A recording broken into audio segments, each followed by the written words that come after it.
podcast. Le très honorable Jean Bardin présente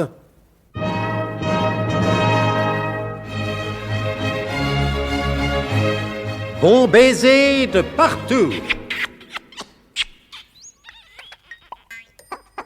Une émission secrète de...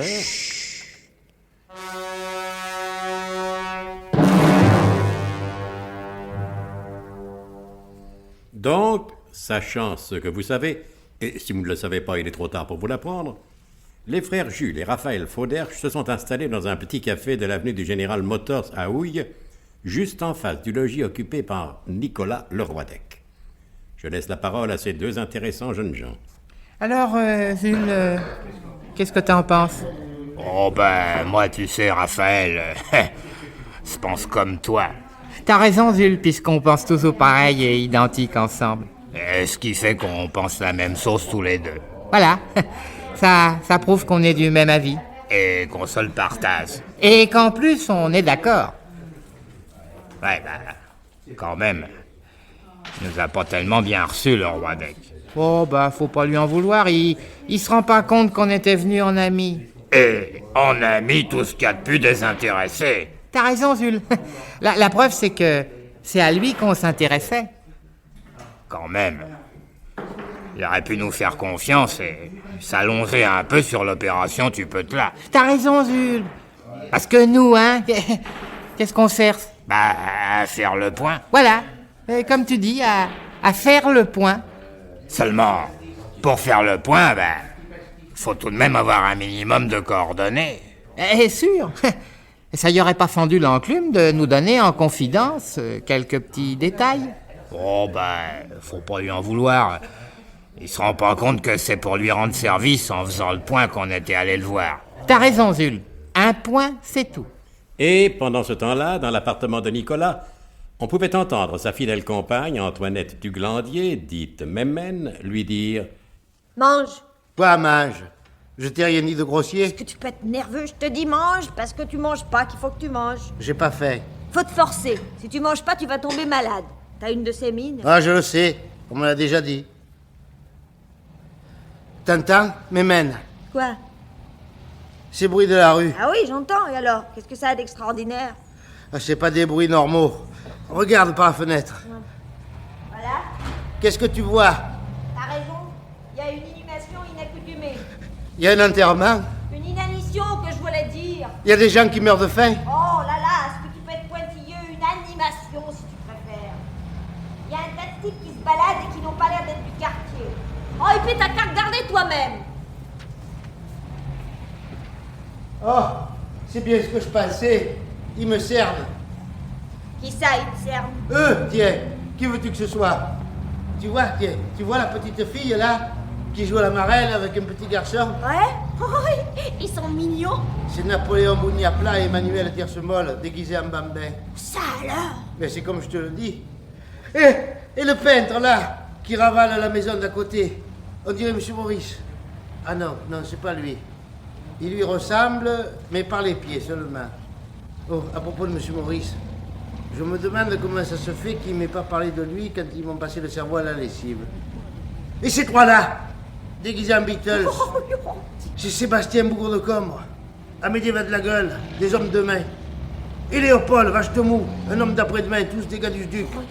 Ah, ça m'étonnait aussi qu'il ne soit pas dans la course, celui-là. C'est Jean-Marie Goldepatte, un du service de la table d'écoute. Oh, vise la souris qui fait le trottoir.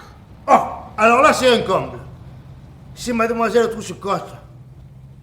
Et le gars qui a l'air d'être un client, c'est Johnny Pullman, un détaché comme indicateur à la SNCF.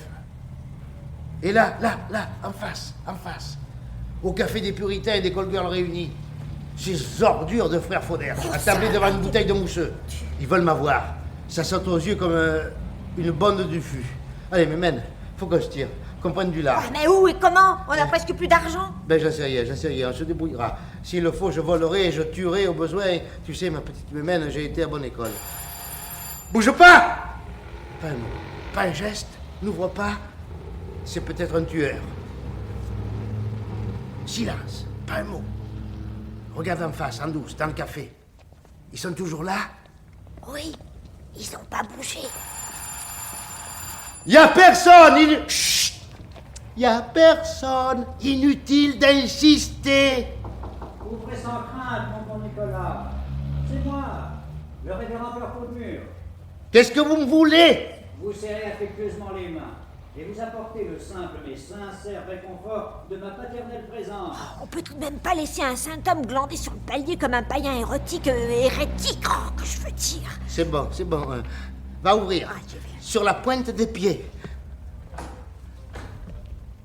Ah, heureux de vous revoir, mon fils, et bien vivant. Ah, j'ai tant prié, Dupont, votre absence. Durand, voulais-je dire. Oui, beaucoup, j'ai prié beaucoup avec ferveur, et adjuré le Seigneur d'étendre sur vous sa divine protection pour la réussite de l'opération Tupetla. Eh ben, il devait avoir des bouchons de cire humaine dans ses divines oreilles, le Seigneur. Oh, ne blasphémez pas, mon fils. Ainsi que je ne cesse de le répéter, ses voies sont impénétrables, et ses vues demeurent un mystère pour les humbles pécheurs que nous sommes. Ah, mais moi, je suis pas un humble pêcheur, mais un pauvre mec qui est dans la gélatine jusqu'aux mandibules. S'il plaît à la sainte volonté du Tout-Puissant, vous n'y demeurerez que le temps que vous y resterez, mon fils. Je voudrais pas vous vexer, mon père, mais vous avez une façon de réconforter qui rappelle singulièrement celle dont on use à l'égard des condamnés à mort. Il s'agit, en la pénible conjoncture que vous évoquez, d'administration sacramentellement pénitentiaire. Tel n'est point mon propos. Ma visite ne m'étant dictée que par l'intérêt que je vous porte, mon enfant. C'est bien aimable à vous, mon père, mais je trouve qu'on commence à me porter un intérêt à un taux quelque peu usuraire. Voyons, mon fils, détendez-vous.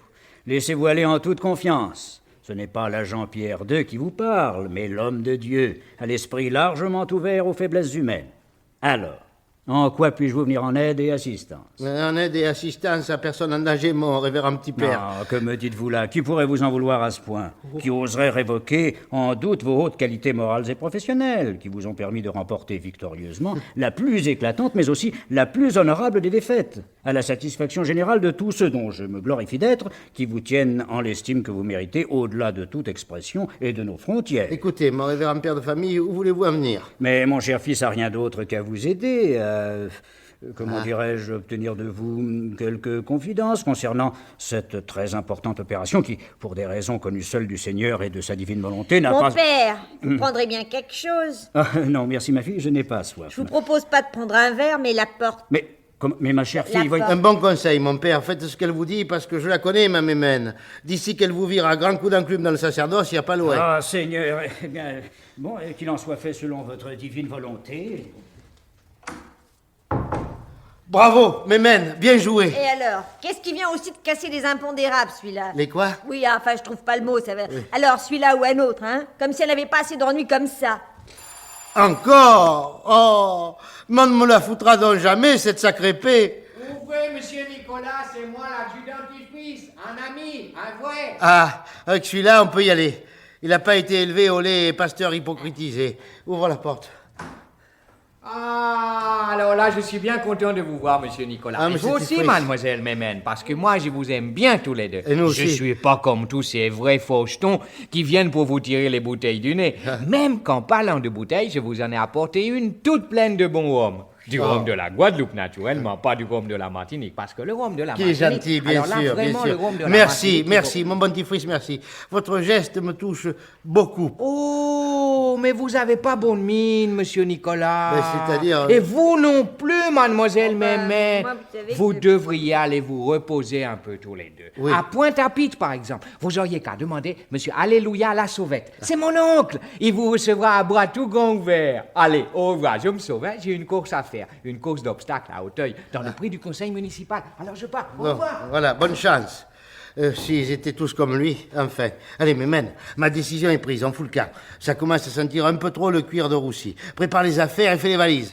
Un minimum, hein. On n'a pas intérêt à s'encombrer. Et quand je te disais qu'il n'y avait pas 6 semaines à perdre, j'étais en dessous de la vérité. C'est 2 mois que j'aurais dû dire.